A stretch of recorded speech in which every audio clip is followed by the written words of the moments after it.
Most people who freeze to death do not die from the cold itself. They die from one mistake that feels right, building a fire and trying to get hot fast. A retired soldier reveals 5 field rules for surviving extreme cold, plus 3 bonus tricks, the kind of knowledge that kept troops alive at the Chosin Reservoir in Korea and on the frozen Eastern Front of World War II. First rule, never let yourself sweat.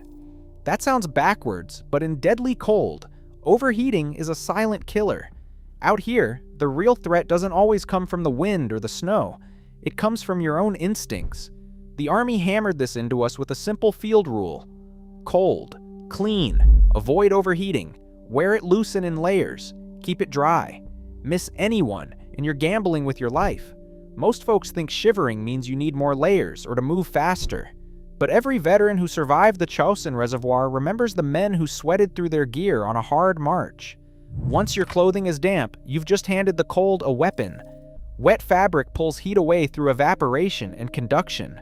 That process can strip warmth up to 25 times faster than dry air, turning your best jacket into a heat sink. And once your layers are wet, there's no easy way to get that warmth back without a fire, something you might not have. Remember this, in a true deep freeze, feeling a little cold while moving is safer than getting sweaty. If you're marching, stop and shed a layer before you feel hot. If you wait until you're drenched, you're already losing.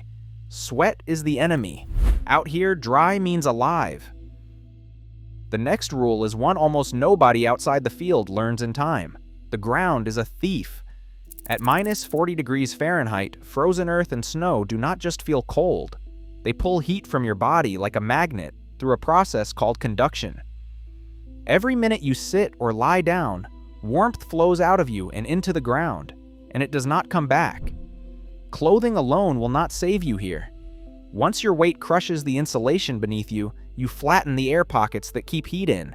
That is lost loft, which gear makers call a drop in R value.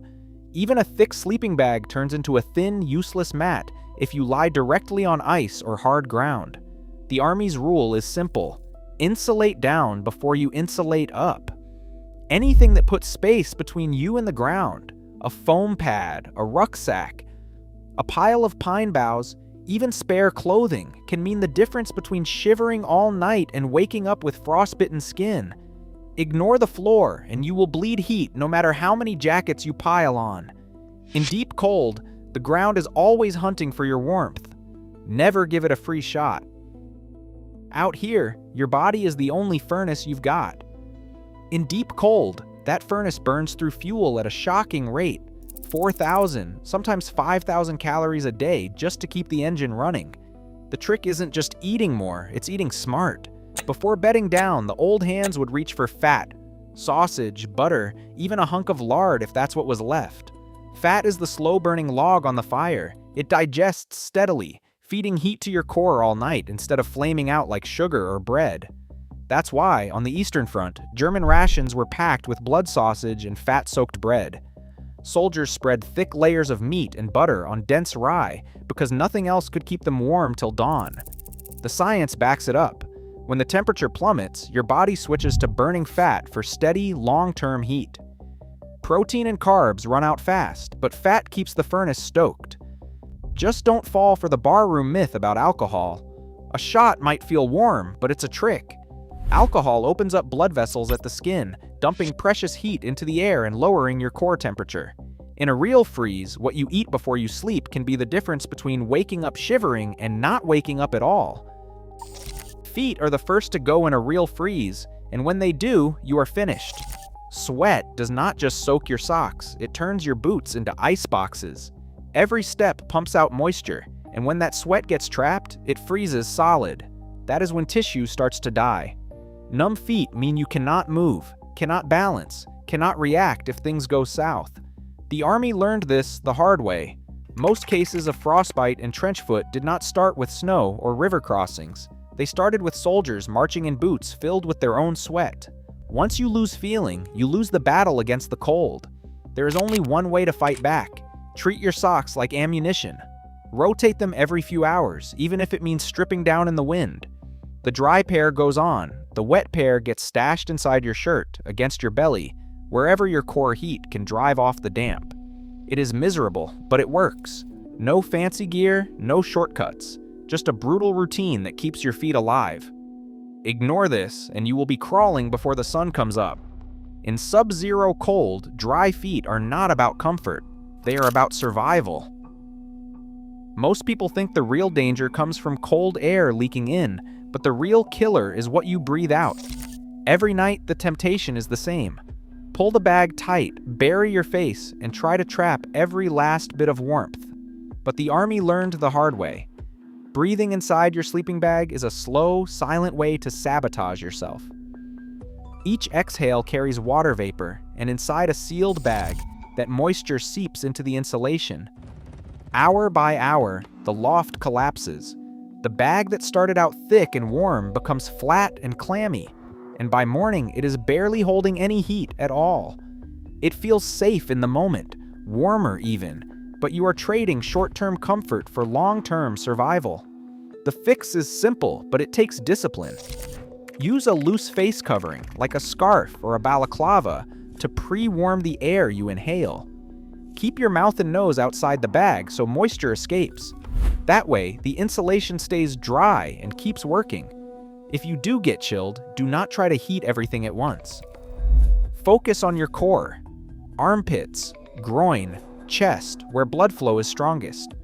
That is where rewarming starts, and it is the only way to pull someone back from the edge before frostbite sets in. Out here, discipline beats instinct. The bag is your lifeline, but only if you keep it dry from the inside out. When fire is too risky or supplies run thin, there's one field trick that saved more than a few frozen hands: the heated rock. It's not a miracle, and it's never a replacement for shelter, but in a pinch, a dry, fist-sized rock can buy you precious warmth. The key is dry. Never grab one from a river or anything that feels damp.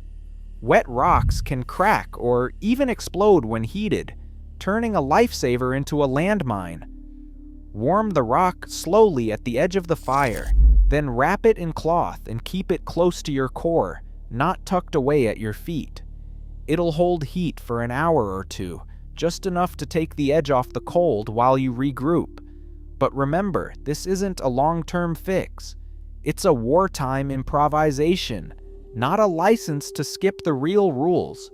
Use it carefully and always respect the risk. Tiny gaps at the wrists and neck are where the cold sneaks in and your heat leaks out. It doesn't matter if you've got the best parka in the world. Leave your cuffs loose or your collar open, and you're bleeding warmth with every minute. The arteries in your wrists and the veins in your neck run close to the surface. Expose them, and you're cooling your blood before it even reaches your core.